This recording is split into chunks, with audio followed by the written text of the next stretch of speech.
Sellers, you're selling your home. Buyers are coming in with an FHA loan. Be careful. The reason I'm saying this is I just had a deal where a seller was selling his house that lived there for 8 years with no gutters or downspouts. He said, I don't need them. Buyer came in, said, don't worry about it. I don't want gutters and downspouts. Don't worry about it. 3 days before closing, appraiser came out and said, no gutters. I think the FHA rules say you need them. You got to put them on before I'll approve this appraisal.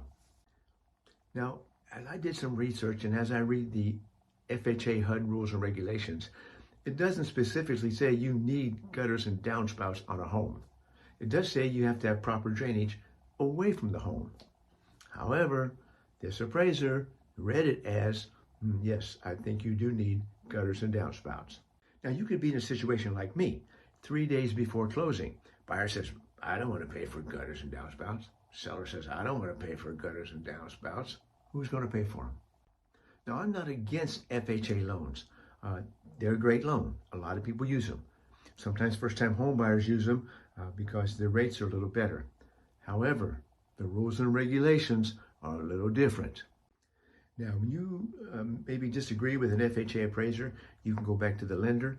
Sometimes the lender can order another appraisal, or maybe he can discuss the issue with the appraiser.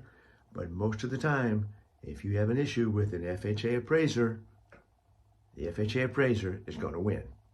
Now, in closing, all I want to say is, sellers, if you think you're maybe going to have a buyer with an FHA loan, here is some things that an FHA appraiser is probably going to look at. Now, this is not rocket science. This is just simple selling, thinking ahead, figuring out what maybe an FHA appraiser is going to call and taking care of it ahead of time. If you've had an issue with an FHA appraiser in the past, leave me a comment below. Let me know your thoughts. Tom Arnold, RE/MAX Realty.